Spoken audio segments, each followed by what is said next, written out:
Hello दोस्तों। तो आपको सबको पता है कि लोको पायलट के रिजल्ट आ गया है, स्कोर कार्ड भी आ चुका है और कई जोनों की डीवी और मेडिकल शेड्यूल भी आ गया है। लगभग 6 जोन का मेडिकल डीवी शेड्यूल रह रहा है, जो अजमेर है, बिलासपुर का आ गया है, अहमदाबाद है, इलाहाबाद है और एक दो जोन और है। तो अब हम सबको उसका डीवी शेड्यूल के बाद सबको रिपोर्ट करना है। 13 तारीख से डीवी शेड्यूल शुरू हो चुके हैं और 31 तारीख तक डीवी शेड्यूल है। तो चंडीगढ़ ने भी डाला है, ठीक है, भोपाल ने भी डाल दिया है और भी कई जोनों ने डाल दिए हैं। तो हम चंडीगढ़ वाले जोन की पीडीएफ खोल के देख रहे हैं। चंडीगढ़ जोन ने क्या है, थोड़ा एक्सप्लेन किया है कि कौन कौन से डॉक्यूमेंट्स आपको लेके जाने हैं। तो वो चीज़ अपन देख लेते हैं।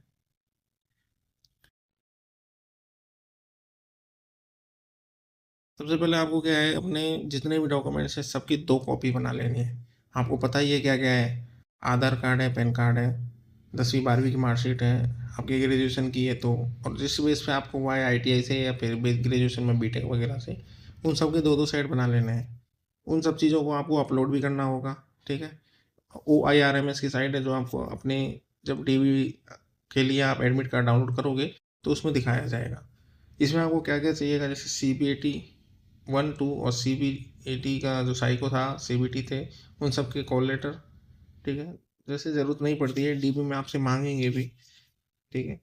10वीं 12वीं का प्रमाण पत्र जो अंक तालिका होती है, फिर जो अपने 2013 से पहले के जो अंक तालिका है उसमें सर्टिफिकेट उसके पीछे होता था। तो उन दोनों की पीडीएफ आपको बनानी होगी और जब प्रिंट कराओ तो भी दोनों की करा लेना, क्योंकि कई बार सील मोर उसके पीछे होती थी पुरानी मार्कशीट में। 13 या फिर 2003 के आसपास की पुरानी मार्कशीट की बात है। समुदाय सर्टिफिकेट जो आपके SC ST OBC जो भी है, ठीक है, ये जो आपका होता है कि रेलवे फॉर्मेट में बनाना है, वो इतना ज़रूरी नहीं होता है। आप जो ऑनलाइन बनवा रहे हो, जो सेंटर वाला बनवाना होगा, सेंटर वाले की मान्यता ज़्यादा होती है। इसके बाद आपको OBC EWS और ST SC, ये आपको ऑनलाइन होना चाहिए। और अदरवाइज आपके पास पुराना है या पुराना लगाया था, तो आपको जो रेलवे फॉर्मेट का मिलता है, ठीक है, डिस्ट्रिक्ट कलेक्टर है जिससे भी साइन करा के बनाना होता है, वो बनवा लीजिएगा।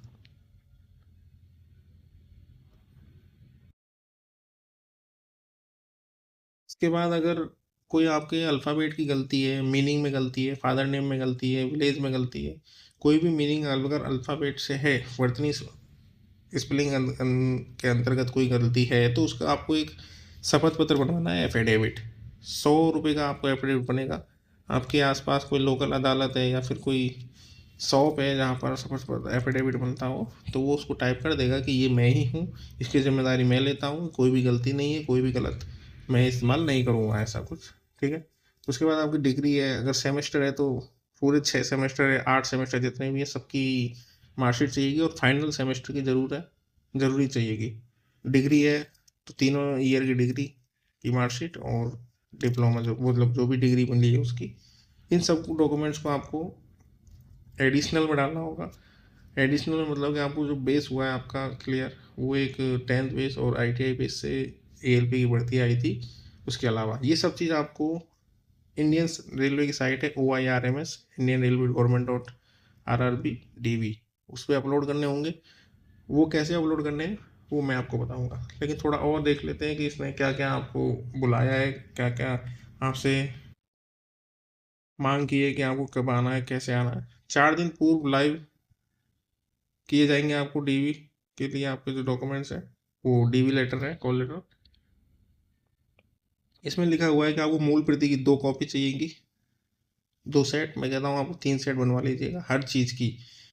गिन लो आपको क्या क्या है, आधार, पैन कार्ड, वोटर कार्ड जो भी है, ओके।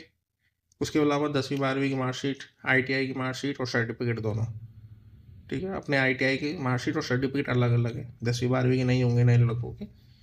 उसके बाद डिग्री है तो डिग्री ले जाओ, क्योंकि बाद में अगर ज्वाइनिंग के बाद में आप जुड़वाओगे तो थोड़ी दिक्कत होती है। उनको आप पहले ही जब अभी डीवी कराओगे तो बता दीजिएगा। और जो ऑनलाइन साइट बताई मैंने OIRMS, उसमें आपको सब अपलोड करने होंगे, कैसे करने होंगे वो मैं बताऊँगा। उसमें एडिशनल ऑप्शन है, उसमें आपको सारे आपको डॉक्यूमेंट्स डाल देने हैं।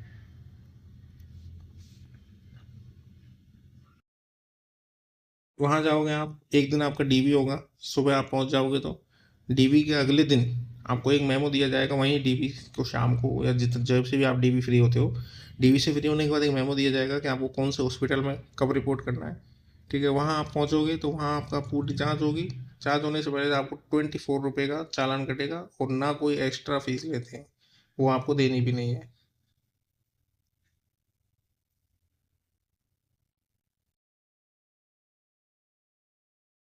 इसके अलावा और कुछ ऐसा है नहीं। आपको कम से कम 4 दिन का या 5 दिन का आपको स्टे के लिए पैसे, स्टे के लिए जगह आपको खुद को ढूंढनी होगी। रेलवे ऐसी कोई जिम्मेदारी नहीं लेता कि आपको ठहराव की जगह देगा। इसके अलावा रेलवे खुद कहता है कि अगले कार्य दिवस तक, ठीक है, आपको वहाँ उपस्थित होना होगा।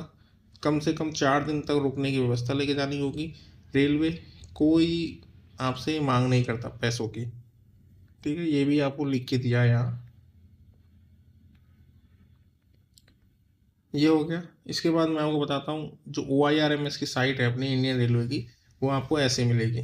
ठीक है, आप जाओगे इसमें नीचे, इसमें नीचे जाओगे, ये आपको कब करना है, आपको 4 दिन पहले आपको लाइव मिलेगा क्या, आपके डीवी कॉल लेटर।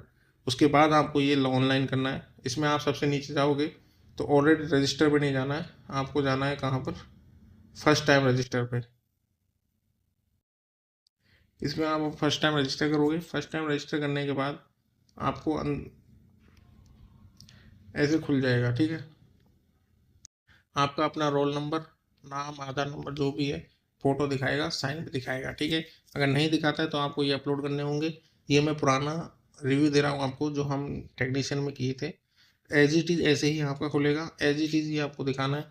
जो आपका स्टार पॉइंट लगे हुए हैं, ठीक है, रेड स्टार, वो आपको श्योरली डालना होगा। जैसे कि 10th की मार्कशीट एंड ITI की मार्कशीट, ये आपका कंपलसरी मस्ट होगा, तो ये आपको डालनी होगी। और मार्कशीट ITI की है, उसमें ITI का सर्टिफिकेट और 2 ईयर की जो एक मार्कशीट है, एक साथ PDF बना लीजिएगा कैम स्कैनर से, या फिर ऑनलाइन आप उसको कंप्रेस कर सकते हो। ज़्यादा से ज़्यादा 300 MB या 500 MB मांगता है ये, उससे कम कर लीजिएगा। आपको कास्ट सर्टिफिकेट, ऐसा कुछ नहीं है कि आपका जनरल से सिलेक्शन हुआ है तो आप OBC नहीं डालोगे, ST SC नहीं डालोगे। फ़ायदा मिलता है हर चीज़ का। तो आप अपनी जो कम्युनिटी का है, कि कोई बोलेगा कि मेरे पास तो कम्युनिटी मांग ही नहीं रहा है, स्टार नहीं है, ऐसा कुछ नहीं होता। आपको अपनी कम्युनिटी का डाल दीजिएगा, ST SC जो भी, OBC जो भी है। उसके अलावा 10th का स्टैंडर्ड सर्टिफिकेट, जो भी आपका सर्टिफिकेट और मार्कशीट अलग अलग है, अगर आगे पीछे है एक पेज में, तो उसका एक साथ PDF बना के अपलोड कर दीजिएगा। उसके बाद एफिडेविट ऑफ वेरियंस नेम, अगर आपको कोई गलती है, इसमें कोई स्टार नहीं लगा हुआ, मस्ट नहीं है। अगर आपकी कोई अल्फ़ाबेट में गलती है, 2 जगह गलती है, 3 जगह गलती है, तो उन सब एफिडेविट का एक साथ PDF बनाओगे। ठीक है, उसके बाद यहाँ ऐसा मांगता है certificate issue number, issue date. ठीक है, इशू डेट तो आप डाल दोगे, चाहे एफिडेविट हो, चाहे 10वीं की मार्कशीट हो, चाहे फिर SC ST OBC सर्टिफिकेट हो। उसके ऊपर सर्टिफिकेट नंबर भी होते हैं। ST SC सर्टिफिकेट ऊपर कोने में देखना। ठीक है, नीचे जब लिखोगे सब्जेक्ट में तो वहाँ पे नंबर लिखे होते हैं। 10th की जो होते हैं उसमें भी ऊपर नंबर प्रिंट होते हैं, रोल नंबर के अलावा, जो एक कॉर्नर में ऊपर ही ऊपर फोटो के पास। उसके बाद कोई भी एफिडेविट डालोगे तो उसमें भी एक संख्या डली होती है, 36 46 12 35 45 56, कुछ भी नंबर डला होता है वो। इसके बाद मैं चलूँगा आगे। इसके बाद आता है एजुकेशन क्वालिफिकेशन। ठीक है, आपने एक 10th की क्वालिफिकेशन तो डाल दी। ठीक है, अब ये दूसरे बच्चे का था, जिसमें यहाँ पे देखो 10th मांग रहा है, एफिडेविट मांग रहा है, लेकिन कास्ट सर्टिफिकेट के लिए नहीं मांगा है। ठीक है, मांगता है तो आपको अपलोड करना है। ये जनरल से था तो इसमें नहीं मांगा होगा। एजुकेशन क्वालिफिकेशन सर्टिफिकेट, आपकी जो ITI थी वो मस्ट थी, उसमें आपको ITI अपलोड करनी है। उसके अलावा एडिशनल जो ऑप्शन है, एडिशनल में आपको 12th, ग्रेजुएशन, BCom BSc जो भी कर रखा है आपने, उसके अलावा और भी कुछ कर रखा है तो वो सब आप एडिशनल में डाल दीजिएगा। ग्रेजुएशन की 6 मार्कशीट एक साथ डालो, या फिर फाइनल ईयर की मार्कशीट और डिग्री एक साथ कर देना। और मैं कहता हूँ कि 6 मार्कशीट आपको एक साथ मांगेगा अगर सेमेस्टर है तो, और 3 साल की है तो तीनों मार्कशीट एक साथ मांगेगा। ठीक है,